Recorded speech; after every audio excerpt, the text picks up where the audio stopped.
Hello, future millionaires, and welcome back to the Get Rich Slow podcast. I'm one of your hosts, Adrian Shermer, joined by Lance Johnson and Rob Delavan. Good morning, gentlemen. Good morning. Good morning. Today, we are going to be moving into part 2 of an 8-part series on the characteristics of home buyers and sellers. Today's focus is the characteristics of homes purchased themselves. We're going to start things off with a great success story. I know last week we talked about being one of 29. Still no small feat. Rob, I know that you and your team were one of 14 just recently, right? Yes, we were one of 14 offers and we were able to secure the property for the client. So, and we're closing this week, I think, on that one also. So love it. Yeah, definitely a success story. And we can workshop that in another episode, but it was a lot of fun. Yeah, that's definitely, I want to keep into that, but again, that's a whole episode on strategy. We've done a little bit on that, but we're going to continue to revisit that as the market continues to change and as strategy needs to change if you want to have an accepted offer. Right. Upcoming events, one that we'd like to highlight is an ROI Financial and Delavan Realty. What are we calling it? I believe it was Movie Madness, something to that effect, on April 16th. So we're hosting past clients, current clients, and to a Pixar movie. I believe it's called Red. Can't go wrong with Pixar. Red, something or other. There's a little girl in it that turns into a panda when she gets upset. So I'm sure it's going to be very cute, and I'm sure it'll be just as much of a tearjerker as Toy Story was way back in the day. As far as Turning Red. Yeah, there you go, Turning Red. For promoting our websites, I just wanted to make sure everything's listed down below. We have roi-fa.com. For ROI Financial, we have delavan-realty.com. And we have directorsmortgage.com for Adrian's profile there. And that'll all be in the notes down below. So this is going to be a fun one here. So characteristics of home purchased in 2021. We're going to be discussing the National Association of Realtors report that comes out at the end of every year and summarizing the previous year. That report will be, it runs into this year though a bit, doesn't it? It's June to July. Yeah, it's a pretty recent spread of data. Exactly.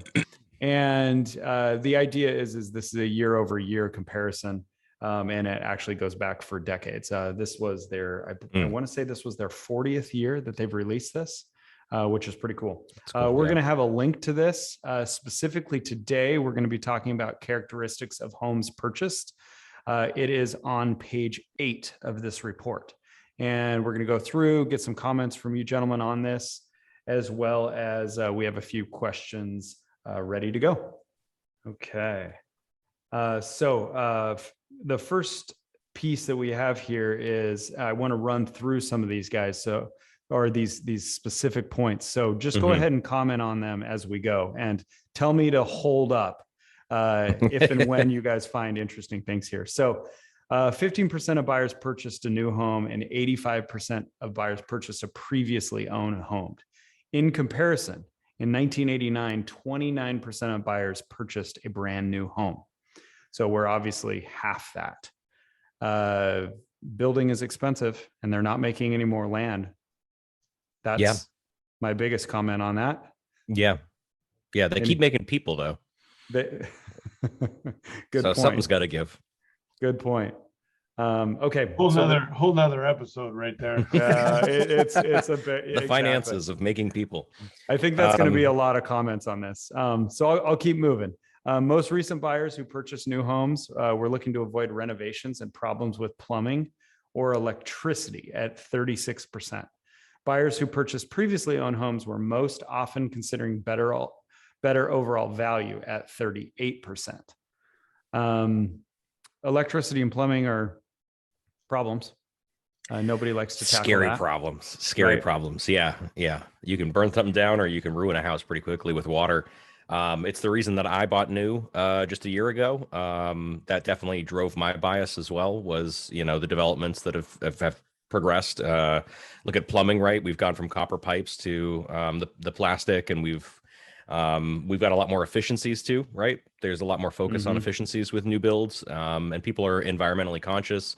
They want their Tesla chargers in their house, and they want to have a furnace that burns at 97-98% efficiency. So it makes sense. And honestly, I mean, at least in my shopping, I didn't find that much of a bias in expense either. Old houses still sell for good money based on bedroom count, based on square footage, chunk of land that you get. It's kind of interesting how small of an impact it is to be new versus old. One of the major differences, obviously, though, is some of the other expenses. Insurance was really cheap on my house. Taxes were really high. You've really got to math out the whole picture to decide what's fit for you. Right. Yeah. New homes, it does make life easier. Definitely. Yeah. You can get some value too. You can get some sweat equity if you buy a house that's, I mean, I wouldn't want to buy into a plumbing problem unless I really knew what I was doing, or an electrical issue. That's like a whole can of worms to unravel. But I don't know, if it's got Formica countertops and linoleum floors and you feel crafty, then you might be able to build some sweat equity in a property. Or if you know the right people. Work is kind of hard to come by right now. I know, Rob, you've run into this a few times with clients, right? We're trying to book out stuff after a purchase, and it takes months longer than it has before. Yeah. A lot of these labor jobs are well booked. So yeah, it's a good place where you can save money, but be ready to sit, hurry up and wait for the right contractor to come in and finish off that job. Right. In 1981 compared to 2021, 76% of homes were detached single family homes in 81, and 82% are now.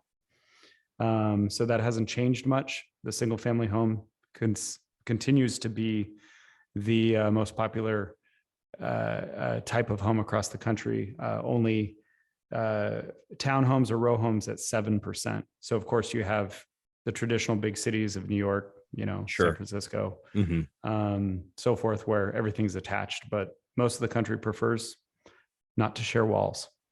Yeah. We're Americans. We want our freedom, right? Everybody wants their own piece of the pie. There you go. Their own fence. Everybody wants to mow that front lawn. Yes, exactly. Yeah. Despite what you may hear as people saying, oh, they don't want that anymore, and density is what the drive is. Right. Folks are still doing it, and at a higher percent than 81. So an interesting thing. Senior related housing held steady this year at 14%, with 16% of buyers typically purchasing condos and 7% purchasing that townhouse or row house. So senior housing, 14%, you're looking at like single levels type properties or ones with accommodation. And then of course we got the condos and townhomes and so forth. Not a huge change there, but 14%, that's an interesting correlation with the aging population and so forth. Again, a whole nother episode on baby boomers and different demographic. Do you hang on to that house, or do you? I love. We've helped a few people in and out of the elderly communities. I think they're awesome. They're, like you're saying, single family homes. They're so much more usable. My grandmother right now can't even use the top floor of her home, and she just wants to stay there though. So there is some credit to being where you're comfortable, but these homes are well set up for the purpose. Right. So the most people moved within or on average about 15 miles away from their previous home or rental. And convenience to friends and family was the second most important factor in influencing neighborhood choice after quality of the neighborhood. This surpassed convenience to job and affordability, which were more important last year. Lance, I'm sure you probably have some thoughts on that, especially as the pandemic has been digested. Yes. Say the question again. Well, so the convenience to job and affordability were the most important thing in 2020, and the convenience to friends and family, along with quality of neighborhood, were the number 1 and 2 for 2021. So there's definitely been a change. Convenience to job is becoming less important, and affordability is becoming less important, versus friends and family and neighborhood quality is becoming more important. Well, we kind of saw that 09, 10, 11, when the market took a downward turn, is densification, people, the way they're dealing with healthcare, because healthcare is getting more and more expensive, long-term care is, and even as you're seeing, like in the Portland area, we're getting ADUs. So people will be more inclined to look for a house where they can have the ability to take care of their parents.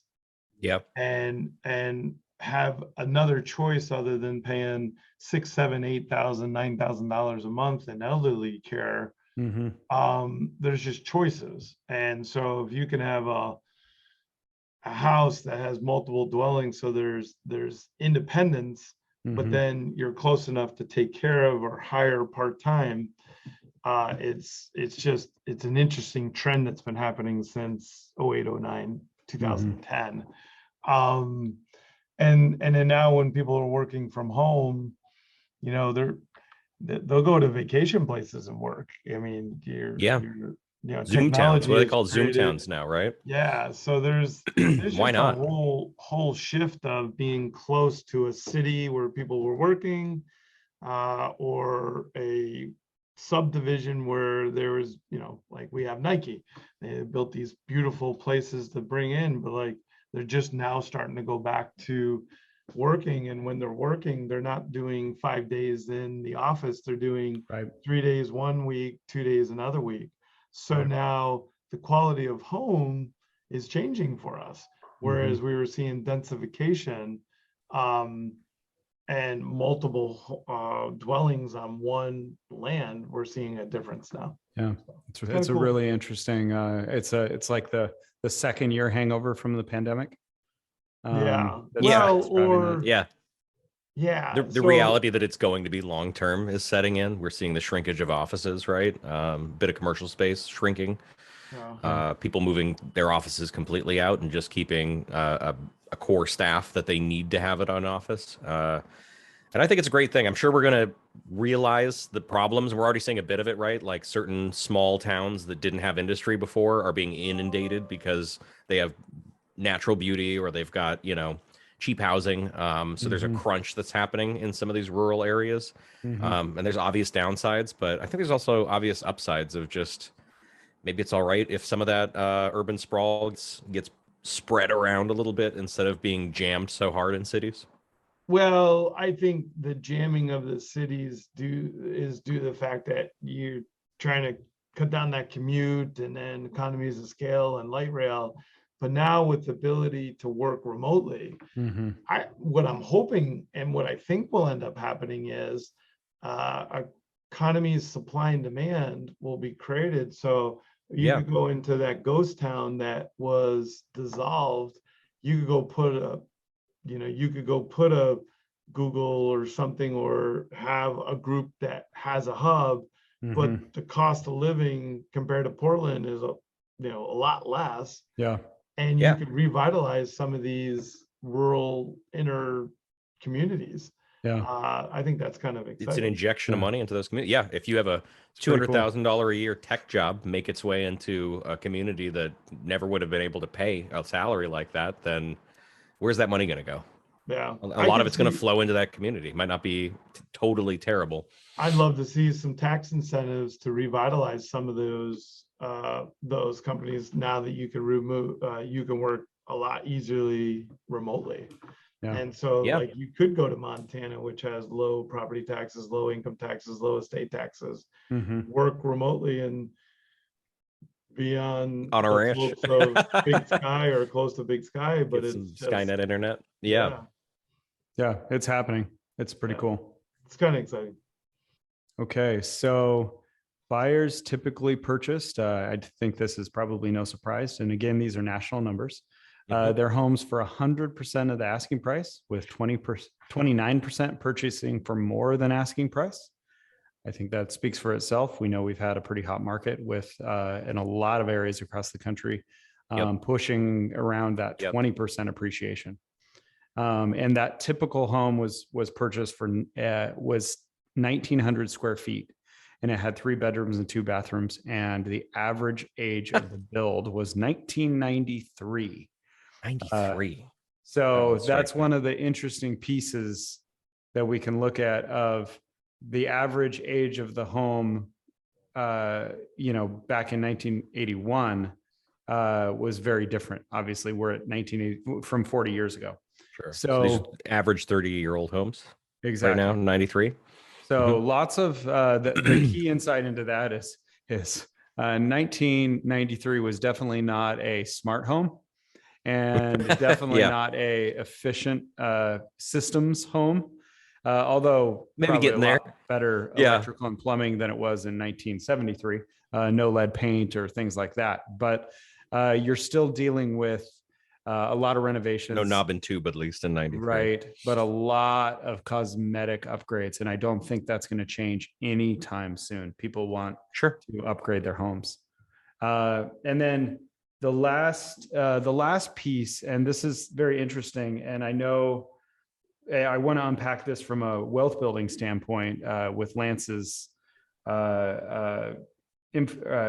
perspective there. So most overall buyers expected to live in their homes for a median of 12 years, while 18% said that they were never moving. That's an interesting one. 18% never going to move.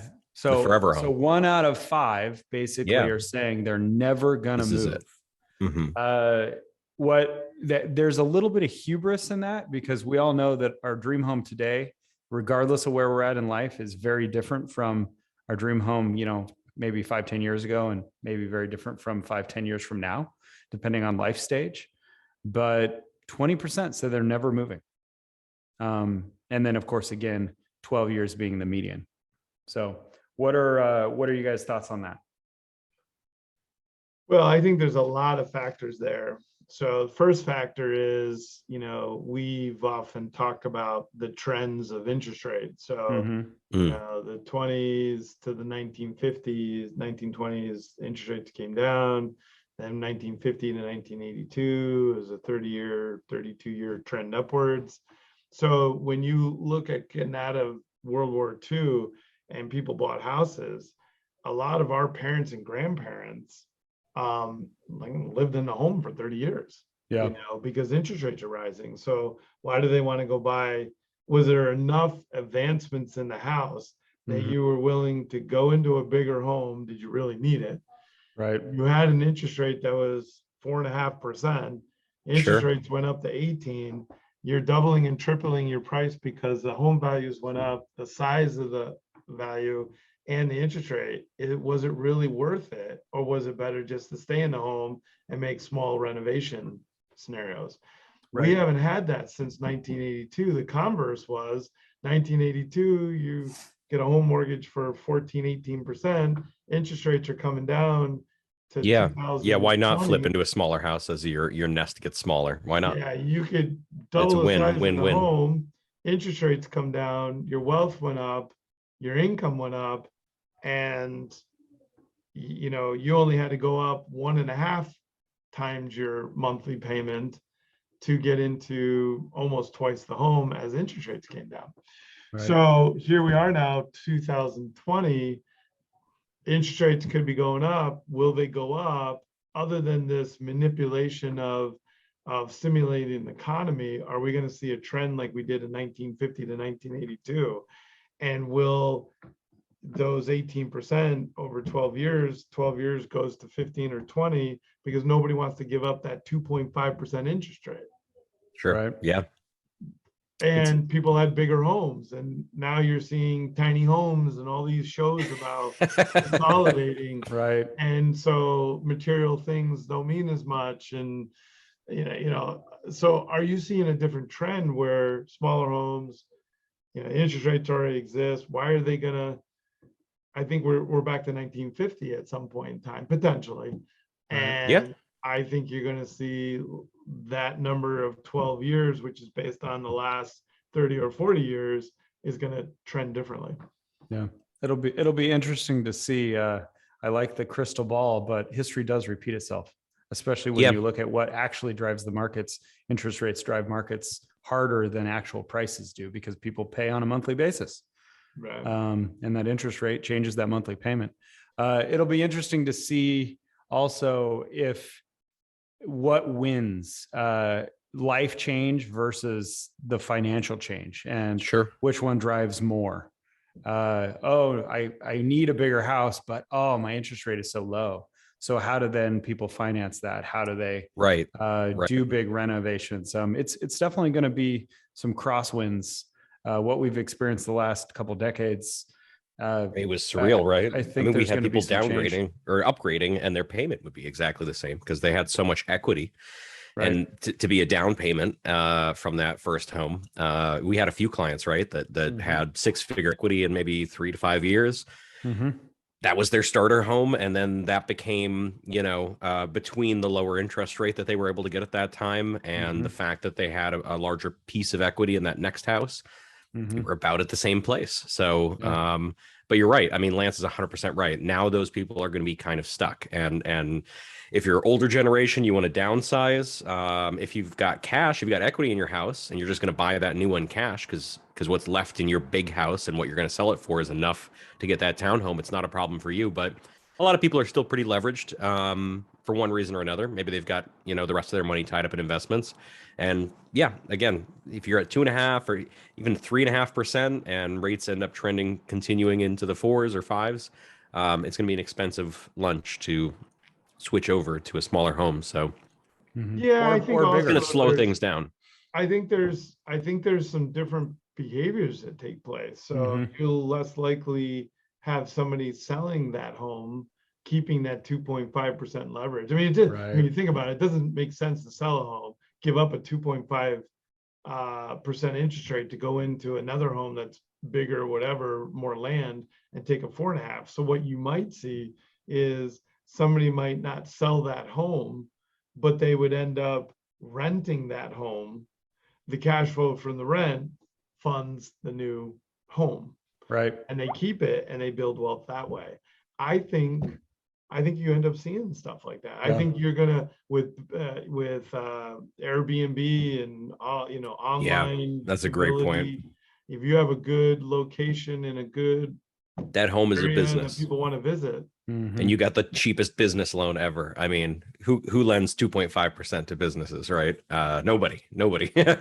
I just think what ends up happening is very cheap debt investments and interest rate trends. You come to strategies that are like water. Water finds the least path of resistance to get to its lowest spot. I think in real estate, it evolves where people are less likely to sell like 1950, but in 1950, they didn't have Airbnb, they didn't have the internet, and I think they just accumulate some good interest rates, don't get rid of them, but then rent them and then move on to that next smaller home in other locations because of internet. You don't have to be tied to the city that Nike's in or Columbia or Intel. You could be in the Bahamas and do your work if you really wanted to.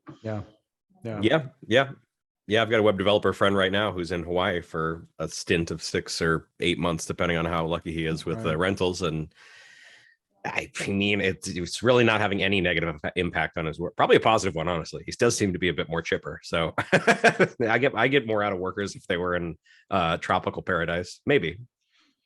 Okay.